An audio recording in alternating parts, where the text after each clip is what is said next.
ဒေါ်ဓမ္မကြီးကျေးရွာအုပ်စုမှာဒီနေရာကျတော့ဒီမော့ဆိုးမြို့နယ်ရဲ့အရှိတ်ဘက်ခြားပေါ့နော်အရှိတ်ဘက်ခြားမှာတည်ရှိတယ်နောက်ပြီးတော့ကျေးရွာအုပ်စုကျတော့600ပေါ့နော်အလုပ်ပေါင်း600ရှိတယ်600ထဲမှာမှဒီကျောင်းအုပ်စု area အကျယ်ဝန်းပေါ့နော်4000ကျော်ရှိရခင်ဗျ4000ကျော်ရှိတဲ့ထဲမှာဒီလူမျိုးတွေကကရားလူမျိုးချက်တစ်မျိုးထဲပဲနေထိုင်တာဖြစ်တယ်ပေါ့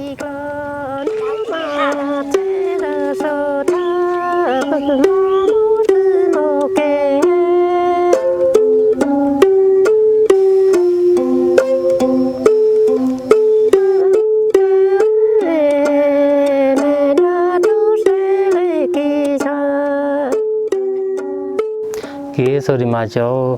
ကျေးရွာအုပ်စုနယ်နမိတ်အတွေ့မရှိတဲ့အရာအလို့ကေးလို့ခေါ်တာပေါ့နော်အဲ့ဒီကေးစနစ်ကိုကြည့်သုံးလာခဲ့တာကျောင်းကရားလူမျိုးတွေကဖြစ်ပေါ်လာကြတဲ့ကေးဆိုတာရှိရပေါ့နော်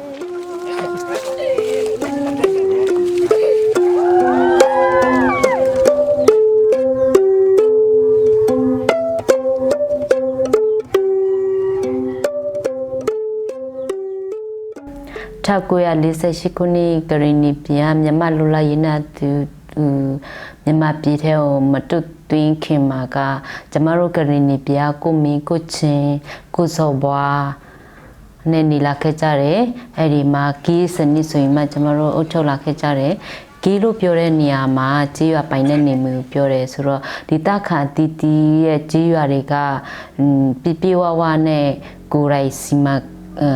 ခတ်ခွဲပြီးတော့အုပ်ချုပ်လာခဲ့ကြတာပေါ့နော်ဆိုတော့ကျမတို့ကရင်နီပြည်ကဗမာပြည်ထဲကိုတွတ်တွင်းခရပြီးတဲ့နောက်မှာကျမတို့ကီးစနစ်တွေကလစ်လူရှုချင်းခရတယ်မြန်မာဆိုရခေအဆက်ဆက်အုပ်ချုပ်ဗဟိုချုပ်ခံမှုများတဲ့အတွက်ကြောင့်မလို့ကျမတို့ကီးစနစ်တွေကအုပ်ချုပ်တဲ့နေရာမှာတဖြည်းဖြည်းနဲ့မိမိပျောက်ကွယ်လာတာပေါ့နော်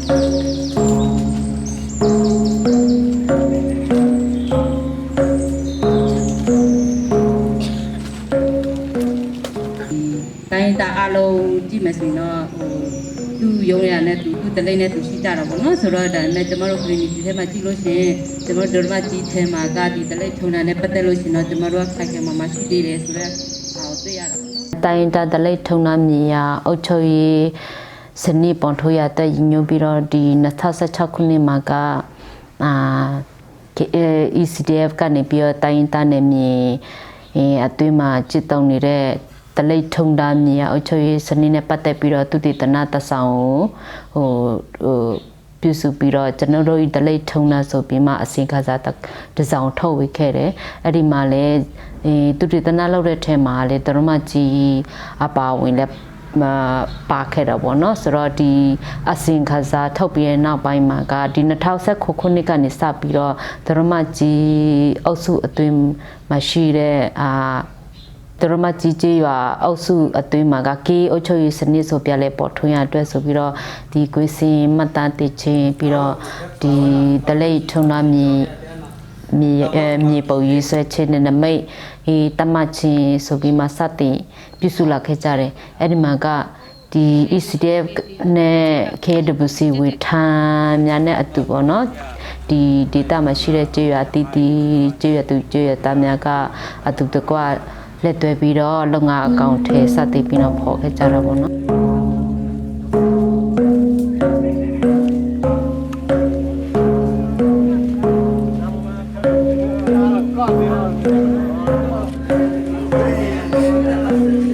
ကွယ်တော်နဲ့ကန့်ကွက်တော်ကျွန်တော်တို့နှမျိုးဒီကျွန်တော်တို့အုပ်စုတင်မှာနှမျိုးချီပေါ့ဒီကန့်ကွက်တော်ကကျွန်တော်တို့ကဘလူရှိတယ်နောက်ပြတော့ကကွယ်တော်ဘလူရှိတယ်ဆိုနှမျိုးကျွန်တော်ထားလိုက်ဦးတိဖူးတို့ဒီတေဝါတို့တချို့ဒီကြီးအတွေ့လူအဲ့တဲ့စာတွေနောက်ဒီစာတောက်လို့ရတဲ့စာချင်းအဲ့ဒီကျွန်တော်ကကွယ်တော်ထဲမှာတိုက်ဒါပေမဲ့ကျွန်တော်ဒီတိုင်းတရိတ်ဆန်တို့ခါကျတော့ကျွန်တော်တို့ကအဲ့ကကွယ်တော်ထဲမှာကျွန်တော်တို့ ပေးမပြည့်ပေါ့ဒါပေမဲ့ကန့်ကွက်တော့ကတင်ကြိုင်းမြေတို့ကျွန်တော်ရိုးရတလိထော်အသေးနဲ့စာတို့ဒီစာတွေလောဝပင်ခိုးတိလည်းပင်ခိုးအဲ့မှာလည်းထင်းခွေတို့လည်းမရဒါပေမဲ့တချို့လူကအဲ့ကန့်ကွက်တော့တဲ့မှာကတချို့လူတွေကမတိရနဲ့ဒီတစ်တော့ဒီကန့်ကွက်တော့ area ထဲမှာထင်းတိုင်းယူရတော့အဲ့မျိုးဆိုရင်ကျွန်တော်တို့ကပြည်မှုပြည်တံစီမီစီကန်နဲ့တတ်မှတ်လို့မရအောင်ကန့်ကွက်တော့ကျွန်တော်တို့ကရိုးရတလိအရကျွန်တော်ကြေးယူထိုးပြီးတော့ဒီကြေးယူပုံမှာသူကဒီပြည်မှုပြည်တံဆိုင်တဲ့အစာတွေပဲဥမာဆိုကျက်ဆိုကျက်ဝဲဆိုဝဲခမတင်သူကနွားအဲ့မျိုးအစင်တီရှိတယ်ဟုတ်ဒ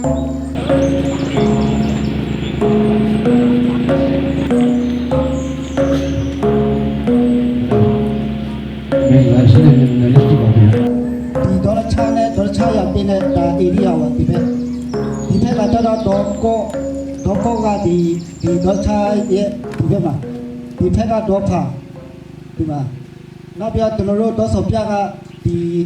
ဝီလိုနဲ့စပြဒီဟိုဒီဒေါ်မချီဒေါ်ကြီးခုနဲ့ဝီလိုနဲ့စတိပေါ့ဒီဆိုလို့ဖြစ်သူတီထောင်တဲ့ရေချက်ကကျတော့ဒီဘိုးဘွားစင်တစ်ဆက်တလိထုံတန်းကေကိုတဘာဝတစ်တော်စနစ်နဲ့ဆက်လက်ထိန်တိန်တွားနိုင်ရန်ဒေတာခံကိုပဲအုပ်ချုပ်ရေးစနစ်ကိုမြင့်တင်တွားရန်နေ့ချက်ကကျကျွန်တော်တို့စီမအုပ်ချုပ်စနစ်ကိုဆက်လက်ကျင့်သုံးတွားနိုင်ရန်နောက်ပြတိုင်းတရိษံတို့တစ်ပင်ဝါပင်တို့တဘာဝဂေဟစနစ်ကိုထိန်တိန်တွားရန်နံပါတ်3ခါကျတော့ကျွန်တော်တို့မြန်မာခေတ်ဆိုရတခြားလုံးလက်လူရှုထားခံရတဲ့ဒီကိစ္စနဲ့ကိုဒီဒရမကြီးရအတွင်းရှိကိစ္စနဲ့ပြန်လဲအားကောင်းလာစေရနဲ့ကိနဲ့ချိတ်ဆက်ပြီးတော့ကျွန်တော်တို့ကဝိုင်းဝန်းဖြည့်ရှင်းရန်နံပါတ်4ချက်ကကျွန်တော်တို့ကဒီအုပ်စုတွင်ရှိဒီစုတလူဖရစ်ဒိုကော်မတီနဲ့ကိနဲ့ပူပေါင်းပြီးတော့ဒီအုပ်စုအသွင်မှာရှိတဲ့ဒီကိပြဿနာတွေကိုသူကြိုက်တဲ့ဖြည့်ရှင်းတာတွားရတယ်ဒီအချက်လေးချက်ပါပဲဟုတ်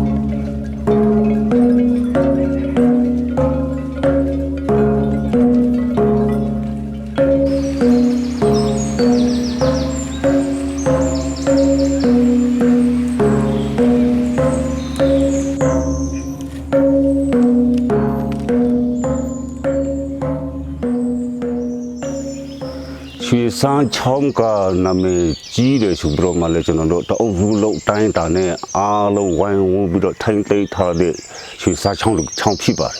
။ဘာဖြစ်လဲဆိုတော့ဒီရေကတကယ်လို့အရင်မြစ်ကောင်းနေမယ်ဆိုရင်ကျွန်တော်တို့တအုပ်စုလုံးတောင်းရီအားလုံးရှေ့ပြီးလောက်တယ်။တောင်းလုံးလောက်တယ်။ဆိုတော့ကျွန်တော်ပြုစုထိုင်သိမ်းထားဖို့လိုတယ်။ဒီတော့အားလုံးတဲ့ထဲမှာအုပ်စုအလိုက်အုပ်စုတူအုပ်စုလူခေါ်ပြီးတော့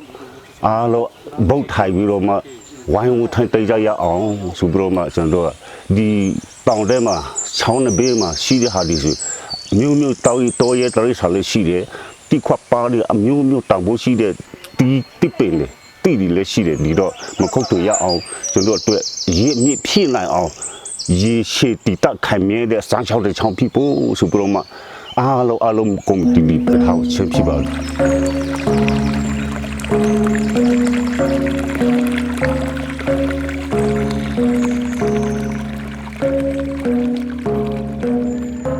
ကျွန်တော်မမွေးခင်ကတည်းကသူရှိထားပြီးသားကျွန်တော်မိပါလိမမွေးခင်ကတည်းကလည်းရှိထားပြီးသားနောက်ပြီးတော့ဒီဟိုးဘူးဖောက်ခေကတည်းကသူခေါ်ထားတဲ့နာမည်ဖြစ်တယ်ဒီတော့အခုကကျွန်တော်တို့အားလုံးတော့ကျွန်တော်တို့ထဲမှာအားလုံးအုပ်စုလုံးခြေရွာတိုင်းကျွန်တော်တို့လူမျိုးတစ်မျိုးလုံးအားလုံးပေါ့ဒီထဲမှာကျွန်တော်တို့ကတန်ဖိုးရှိတို့ထားတယ်တောင်တလုံးဖြစ်ပါတယ်ရေနဲ့ဒီတောင်နဲ့ဆက်စတာရှိတဲ့ခါကျတော့တန်ဖိုးကြီးနဲ့ကျွန်တော်အားလုံးနာမည်အဲ့လိုမဲ့ကြိုက်ကောင်းမလားဆိုပြီးတော့မှအဲ့လိုကျွန်တော်အဲ့လိုနာမည်မဲ့ဖြစ်ပါဒီစားချောက်ကဟိုတော့ချက်ကြီးရမြောက်ဖက်မှာရှိတယ်လေဒီတော့ကွာဝေးက3မိုင်လောက်ရှိတယ်အလောပြတနိုင်လောက်ရှိတယ်နော်ဒီရေကရှိထားမယ်ဆိုကျွန်တော်တို့ကြေးရွာတွေ့လဲအများ3ဝေးတယ်ပြီးကျွန်တော်ဟင်းဒီရွေးဒီကျွန်တော်စိုက်စားလို့ရတယ်အချောင်းဘေးမှာတော့ကျွန်တော်အပန်းငါးကလေးတွေဖန်းကလေးတွေပေါ့အဲ့ဒီပစုံငါးတွေကျွန်တော်ဖန်းစားလေအဲ့လိုဖြစ်တော့ကျွန်တော်ဟင်းအဖြစ်လဲကျွန်တော်3ဝေးတယ်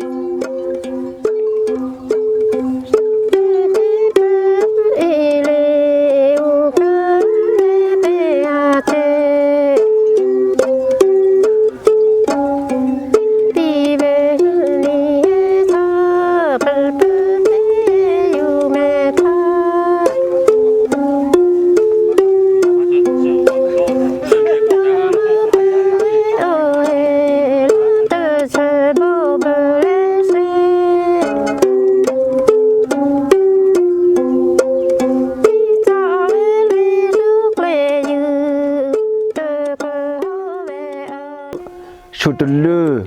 ပရိဒူဆိုပြီးမှကျွန်တော်တို့နာမည်တင်စားထားတာရှိတယ်အဲ့တော့ဒါဒီကကျွန်တော်တို့ဖွဲ့စည်းထားတဲ့ကျွန်တော်တို့ရဲ့ကိုရဲ့တစ်ခုပေါ့အဲ့တော့ကျွန်တော်တို့အဲ့ဒီဖွဲ့စည်းထားတဲ့နေရာမှာကျွန်တော်တို့ကြေးကြွာတီတီကပူပေါပါဝင်နိုင်ဖို့အရေးကကျွန်တော်တို့တကြွာမှာနှစ်ဦးစီဖွဲ့စည်းထားတာရှိပါတယ်ရွေးချယ်ထားတာနောက်ပြီးတော့မိုက်ဒီနေရောက်စီတဲ့ကချွေအများဖြစ်အမျိုးသားတူအမျိုးသမီးတူကျွန်တော်တို့ပါဝင်ခိုင်းတယ်အဲ့တော့ကျွန်တော်တို့အဲ့ဒီ6ရွာထက်ကဆိုရင်ကျွန်တော်ကော်မတီဝင်တွေက12ဦးရှိတာပေါ့ကျွန်တော်ကော်မတီဝင်တွေကကျွန်တော်တို့ပုံမှန်အဖြစ်ချွေ6လပတ်စီဝင်နဲ့နှစ်ပတ်လက်စီဝေးဆိုကျွန်တော်တို့ကြည်ပါလက်ရှိတယ်တို့ပေမဲ့လို့အရေးပေါ်ပြဿနာတွေတစ်ခုတက်လာလို့ကြီးကျွန်တော်တို့အဲ့ဒီအချမ်းမှာလဲကျွန်တော်တို့အစီအဝေးလောက်တာရှိတတ်ပါတယ်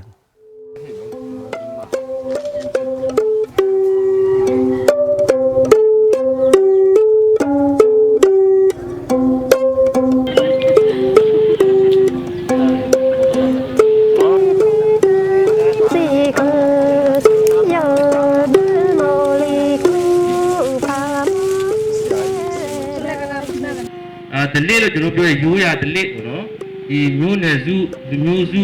မျိုးသားတစ်ခုမှာရှိတဲ့လက္ခဏာတွေဖြစ်တဲ့အတွက်ကျွန်တော်တို့ဒီနေရာဒီဒေသမှာပြုလုပ်ခဲ့တဲ့ရိုးရဒလိသူတို့จิตသုံးလာခဲ့တဲ့နေရာจิตတော်နဲ့ပတ်သက်ပြီးမှဒါကသိအရေးကြီးတဲ့ကိစ္စဖြစ်တယ် သူတို့ကိုအတိမပြုတ်တယ်ဆိုတာကကျွန်တော်တို့ကဒီနိုင်ငံအတွင်းမှာကျွန်တော်တို့ဒီဒါနိုင်ငံရေးဖြစ်စဉ်နဲ့အများကြီးဆက်စတော့ပေါ့ကျွန်တော်လူချင်းတဲ့အမျိုးသားနိုင်ငံရေးနဲ့ပတ်သက်တယ်ပေါ့နော်နိုင်ငံပတ်သက်ရဆိုတာကကျွန်တော်တို့လူချင်းတာကဖေရရဲ့အခြေခံကဒါပဲဒီလူထုတွေသူဒေသလိုက်သူလူမျိုးစုလိုက်သူရိုးရာသူဒလိဒါသူ့မှာလောက်ပန်ခွင့်ရှိတယ်သူ့မှာလောက်ပန်ခွင့်အနာတွေရှိတယ်ပေါ့ဒီဟာတွေသူတို့လောက်ချင်းအဖြစ်ဒါကလည်းကျွန်တော်တို့နိုင်ငံရေးဖြစ်စဉ်တစ်ခုလည်းမကဘူးဒီကဘာပေါ်မှာပေါ်ပြောင်းလဲနေတဲ့ရာသီဥတုကိုလည်းဒါကထိမ့်သိမ်းရဲ့အနေနဲ့လည်းပါတယ်အဲကြောင့်မို့ကျွန်တော်တို့ကလည်းအဲ့ဒီဟာတွေအပ်ပြီးတယ်ပြီးထောက်ခါတယ်အဲကြောင့်ကျွန်တော်တို့အတိမပြုတ်ပေးတယ်ဒါကိုလည်းကျွန်တော်တို့ရှစ်ဆယ်မှာသူတို့လှုပ်ဆောင်မဲ့ဟာတွေကျွန်တော်ဘယ်အခန့်ကဏ္ဍကကျွန်တော်ကူညီလို့ရတယ်လဲဆိုတာလည်းကျွန်တော်ကြည့်ရမယ်ကျွန်တော်ကူညီအောင်တော့